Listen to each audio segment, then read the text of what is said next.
Secularism, when exported to Bharat, like every other European export to colonized societies, was meant to divide the society and to prepare it for ultimate conversion. Secularism is the intermediate step before you give up your religious identity altogether. And this is a documented, intended, let's say, strategy that they themselves say in their correspondence. Why is it that the definition of Europe of secularism in the mothership, which is Europe, allows them to retain their national religious identities, but when it is exposed to countries like Bharat, it results in countries like Bharat having to give up their civilizational identities and religious identities? Why? Which is why I use the words consciously, the myth of secularism, because what has been perpetrated on us is a mithya, which has got nothing to do with the original story of secularism in the mothership, namely Europe. So the next time someone says secularism means separation of the church from the state, please ask that blessed idiot to explain, why does it speak of church and the state? Why not any other institution? Why does this concept speak of the church? Because the history of secularism is the history of the church. Hence the words separation of the church and the state. Second, the other compromise that was struck between the rulers and the church as part of this principle was, since the territory of the church will be separate from the territory of the king in terms of the jurisdictions, the king shall never be allowed to appropriate property of the church. In this country, what it is translated to is the appropriation of temple property by the secular Indian state. So it was meant to ensure that the king shall never have the right to interfere with the financial independence and autonomy of the church. It has taken the exact opposite consequence in this country. For all practical purposes, we are glorified Macaulay Putras and Putris who have zero understanding of how these concepts have devastated our society fully and entrenched unnecessary concepts in the heart of the society, hopefully not forever. And idiots on social media fight on saying, you are secular, I am pseudo-secular and ulta. Don't give up the concept altogether.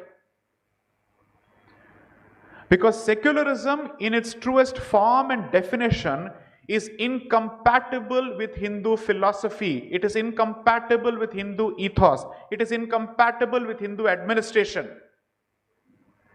Because Hindu governance is based on the concept of Rita and Dharma.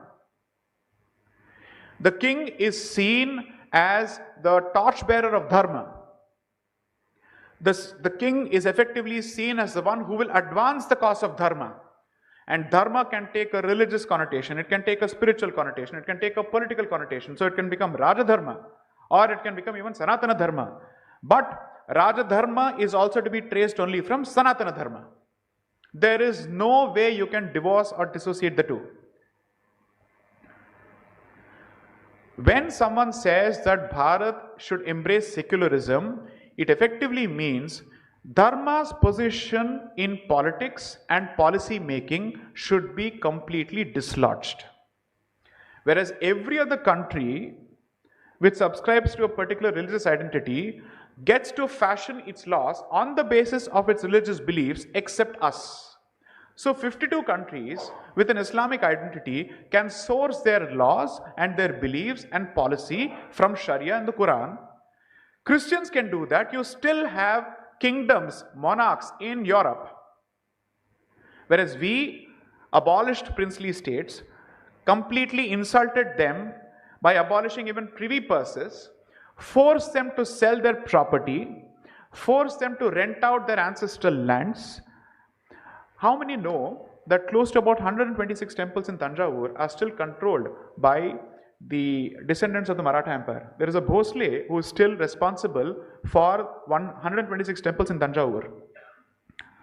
He doesn't go around in a Benz, he goes around in a scooter. The head of such a great samsthanam goes around in a scooter.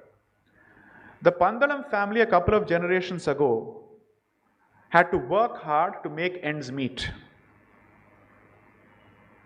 And what are we constantly told about our princely states? That they were collaborators, that they managed to keep our way of life alive when they knew it was extremely difficult to defeat the British, because that was the largest colonizing empire ever known in history.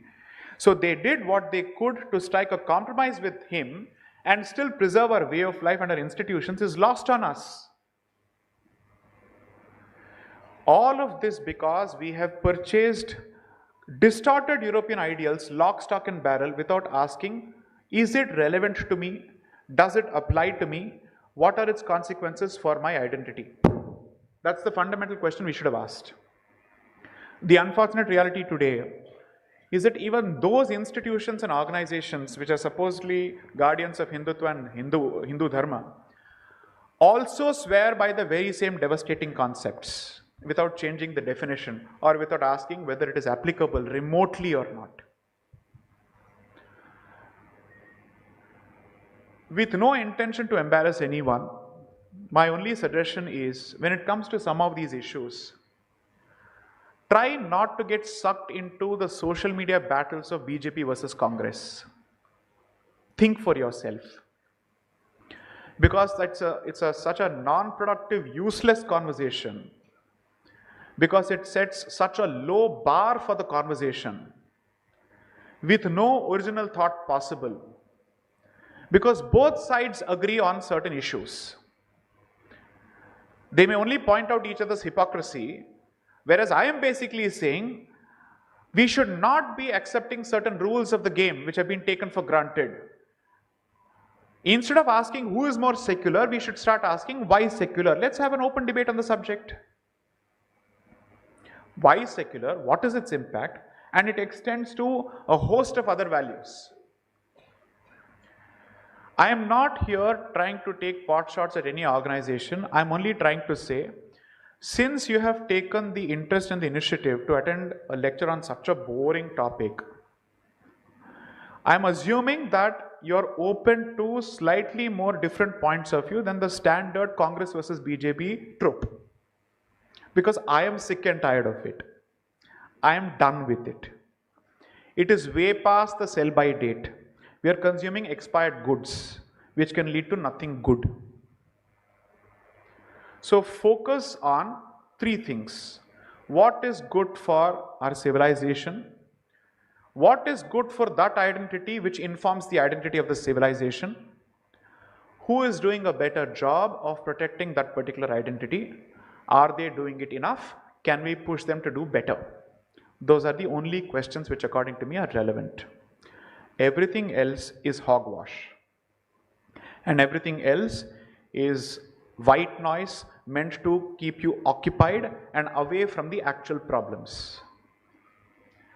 Sure, at the time of elections, at the time of hustings, we all have our choices. And there you never get to make an ideal choice. You're like bad, better, worst, or bad, better, worst. So that's the hierarchy of, let's say, virtue in this country at this point, politically speaking. So there you go for the least harmful option, in the hope that you can at least push them to do something. Because the other side has clearly said, I am here to destroy you, I'm going to adopt a scorched earth policy.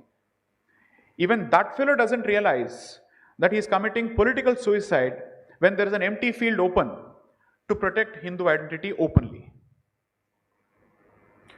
Right now, the political option of an unabashed, let's say, representative of Hindu security and Hindu interest is lying on the table like free money, unclaimed. But he is anyway given up because he is obviously controlled by external motivations and sources.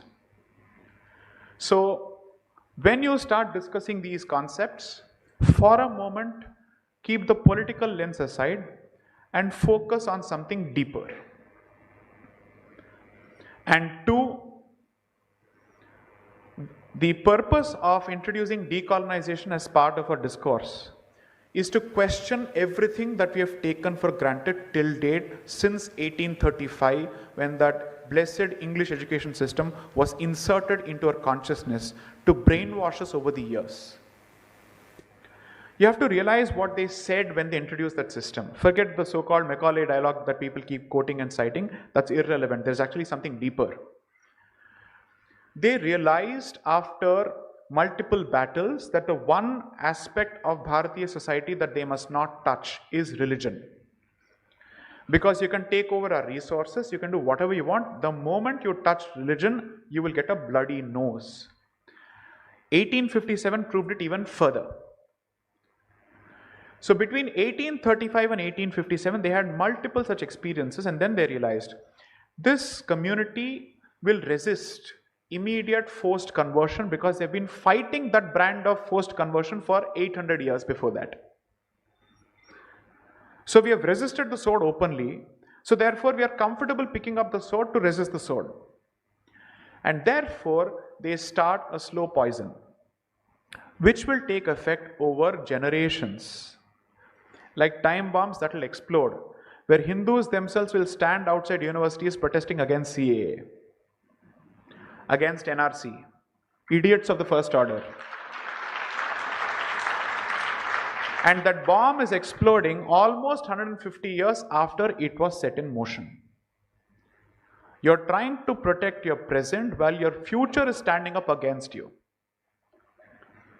And when this happens, they are hoping, remain Hindus, but remain Hindus on paper only. Only for legal purposes you'll remain Hindu, because by the time you're out of this laundry, which I call the English education system, the Indian education system, we would have brainwashed you properly. Hindu, Hindu, Hindu, weak Hindu, weak Hindu, weak Hindu. I am not a Hindu, I hate Hindu. Stages of conversion. So it's only a matter of time. And therefore, the word Hindu at this point, if I had to take a head count of practicing Hindus, we are not even 800 million according to me, because the test is how many of us would defend our religious institutions with conviction. And I wouldn't peg the number at more than 50% of 800 million, leaving us at only 40 crores. That's a very, I know, I understand it's a fairly alarming assessment, but based on my experience, I don't think the number is beyond 50% of the total number on paper. And when conversations happen about reclaiming our spaces, if the conversation had taken place in 1850s, there would be no room for negotiation or compromise. Today, the ones who are saying, give us all our occupied sites back, and this legislation that stands in the way of legitimate reclamation of occupied sites are being called extremists, not by others, but by Hindus themselves, proving that the education system has done its job. That the slow time bomb has clearly exploded properly. 40,000 sites at best is a number within the broken, truncated, moth-eaten Bharat that you see today. But if you start from Afghanistan till Bangladesh and you compare the total number of temples that have been destroyed, 40,000 is an underplayed number. Completely underplayed number. How many Jyotirlingas have been lost and how many Shaktipeeths have been lost is a simple calculation you start with, and then you look at every other temple possible. Mulastan becomes Multan, Ajmer becomes Ajmer. You have all these names, and still you think 40,000 is a huge number. It's such a huge number, it can come only from the mouth of a rabid Hindutva extremist such as Sai Deepak. Sorry, the reality is, despite going through the laundry, I have not been whitewashed yet. I have managed to retain that germ a bit more, for God knows for whatever reason. But you will realize as you read history that if there is a community that has allowed itself to be colonized over decades post-independence, the stellar textbook example will be that of the Hindu community. So what you have done in 1947 is given yourself a paper independence, which is why it is Swarajya, which is self-rule, but not Swatantra, which is ruled by your own principles. So today we are Swarajya, but we certainly are not Swatantra by any yardstick. because you're ashamed of your policies, you're ashamed of your past, you don't have the guts to implement any of your political thoughts or your administrative thoughts in action. They're only relegated to ornamental speeches about how great we are and how we are the founders of democracy. That's it. And the one document that is constantly being cited against you to say that if you take such a position, you are taking an anti-constitutional position, therefore happens to be the Constitution itself. Hence, the efforts to understand, is the Constitution fundamentally pitted against my civilization? Or over the years, has it been interpreted in such a way that it appears pitted against my civilization? Is there a problem with Gangotri? Or is there a problem with Ganga flowing in Noida? By the time it passes through the plains, has it become dirty? So hence the attempt in whatever little I've written to understand how is this tension going to be understood, how is it going to be played out. Fortunately, I've stayed away from the political, let's say, noise as much as possible to focus on these questions, because remember, the other side operates in silence and they get the job done in silence. We believe in making a lot of political noise without undertaking policy changes. Politics is temporary, policy is long term. If you believe that civilization is long term, your investment therefore has to be in policy. And therefore the horse behind which the cart is placed has to be policy, and politics must be a driver of that particular policy. We actually place the cart before the horse. We will celebrate every municipal election. We will celebrate every panchayat election without asking, has it changed the status quo on education? Has it changed the status quo on our own children rebelling against our culture? Has it changed a situation where beef consumption becomes normalized across parts of the country, when generations of our ancestors fought to prevent it? And today you have a situation where you have an advertisement with a couple walking into a restaurant where beef consumption is shown, with Tyagaraja Kriti being played in the background. Imagine if this could have happened 150 years ago. That is the story of so-called Hindu resistance and how we are an independent society. We are being told you're independent because we tell you you're independent, but you will still follow the rules that we set about 150 years ago. For all the rebels among youth, you want to break the rule, break the colonial rule in your head. Thank you.